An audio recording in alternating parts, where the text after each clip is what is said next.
Hello friends, welcome back to my channel. This is Gargi's artwork. আজকে আমি একটা clay jewellery share করব। তো আমি প্রথমে মাল্ডিট ক্লেটা নিয়েছি। এটাকে খুব ভালোভাবে মিক্সড করে নেব। এরপর এটাকে আমি একটু বেলে এইরকম সাইজ একটা করে নিচ্ছি। তো এরপর আমার একটা এইরকম পাতার শেপ করা ছিল একটা কাগজের মধ্যে। তো সেটাকে আমি বসিয়ে ক্লের মধ্যে এইভাবে খুব আস্তে আস্তে এই কাটারটা দিয়ে, ব্লেড জাতীয় এরকম একটা কাটার দিয়ে তার কোণটা দিয়ে এইভাবে আমি কাটতে থাকবো। তো এই পাতাটার অ্যাকচুয়ালি কী নাম এই মুহূর্তে আমার মনে পড়ছে না। তোমাদের কারোর জানা থাকলে তোমরা কমেন্ট বক্সে অবশ্যই কমেন্ট করে জানাতে পারো।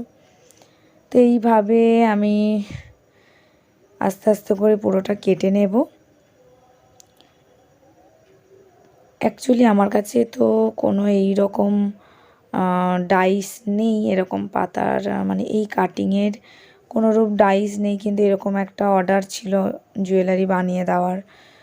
তো তার জন্যই এই রকম পদ্ধতি অবলম্বন করেছি। আমি একটা কাগজের মধ্যে ফার্স্ট এঁকে নিয়ে এইভাবে বসিয়ে করেছি।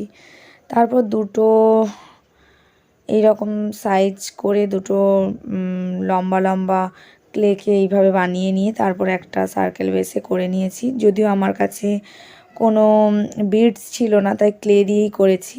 তো এরপর এখানে একটা ছিদ্র করে নিলাম।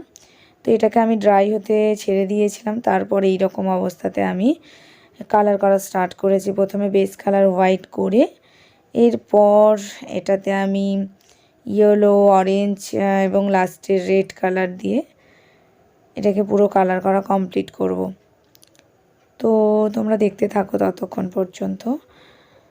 তোমরা যারা নতুন আমার ভিডিও দেখছো তারা অবশ্যই চ্যানেলটিকে সাবস্ক্রাইব করে দিও। তো পরবর্তী ভিডিওর নোটিফিকেশান তোমাদের ফোনে চলে যাবে। আর ভালো লাগলে অবশ্যই একটা লাইক করো আর কমেন্ট করে অবশ্যই জানিও কেমন লাগলো। তো এরপর আমি এটাকে এইভাবে কালার করে এই যে রেড কালারটা দিয়েছি।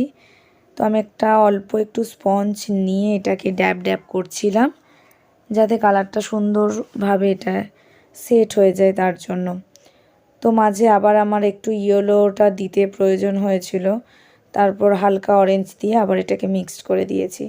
তো এরপর বাকি তিনটে জিনিস আমি কালার করব। তার আগে ইয়েলো, একদম লেমন ইয়েলো দিয়ে এইভাবে এই যে শিরা উপশিরার এগুলোকে আমি এইভাবে তুলির সাহায্যে, একদম সরু 000 সম্ভবত ছিল এই তুলিটা, এটা দিয়ে আমি এইভাবে ড্র করে নিচ্ছি।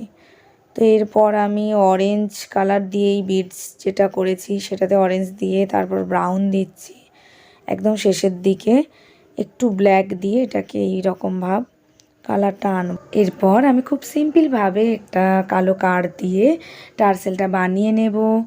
তো এর কোনো ইয়ারপিস আমি বানাইনি, এটা হচ্ছে ফাইনাল। তো দেখা হচ্ছে next video. Till then by.